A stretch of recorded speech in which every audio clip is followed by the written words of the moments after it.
Така, баце, днес ще направим палачинки. Чакам госпожата да се завърне. 3 яйца, брашенца слагам на око. Сега ще ви покажа как ми се получават на мен. Млекце и това, нищо друго. Аз ще ви покажа всичко, да видите, че не слагам нито грамове, нито мера, нито нищо. Всичко ми е на око на мене. Ево е млекцето, брашенцето и почвам да слагам първо брашно. Сложил съм една щипка сол, извинявам се, една щипка сол в яйцата. Слагам брашенцето така и така полека, брашенце, млекце. Ево да не стане на бучки, както казваме в нашия край, на валки. Да не стане на валки. Как не бит на млекото, че ще стане шоу. Да не бутна млякото, в моето село се казва да не сори на млекото. Девенчаните знаят, ма не само девенчаните, ами и конарчените, и чумаковчените, черноблежените. Тема сори на млекото, гледай какво става. Моето чудо няма да го има, гледай сега. Става не на валки. И почваме с млекцето полегче. После пак брашенце, пак млекце. Зависи какво искаме да правим. Сега, ако искаме да са ни по-дебели, аз ги правя по-фини, да ги е по-тънички.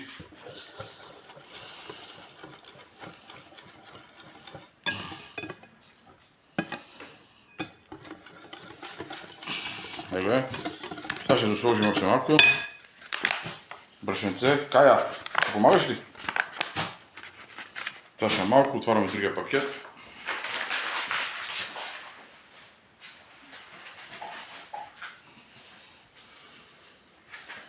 Отваряме другия пакет.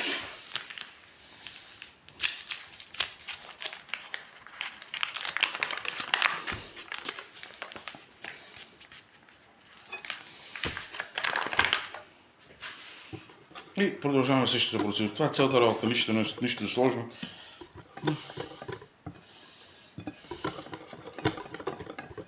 Като се стремим да не стане на бучки.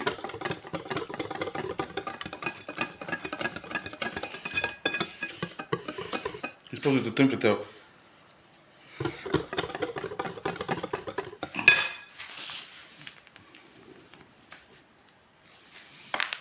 И както е казал някога народа, зайди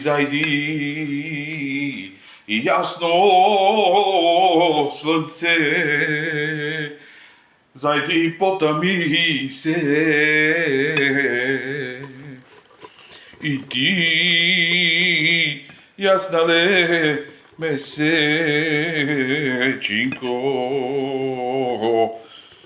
зайди удави се. Ей, кое? Повече брашно няма да му слагам. И сега ще се намерят тия хейтери да ми кажат, ама не говори на диалект, Ако някой мисли да ми прави забележки, ще говори на диалект, направо да не пише, защото ще псувам душмански, аз съм много гаден, като почна да псувам.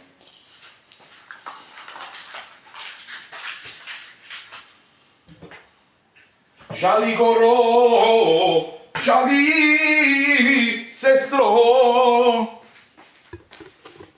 двайцата жали ме, ти за твоите листя горо, а за моята младост. Айде, слагам леко, после като стана, сега ще покажа какво трябва.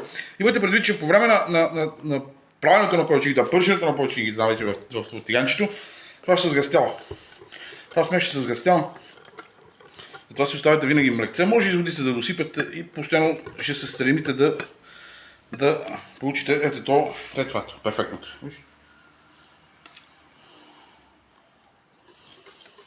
Аз ще ви кажа, като бузичка трябва да стане. На буза.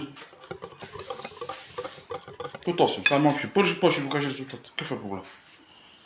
Що да ми не покажа? Да. Макарина. Айде, баци, чао!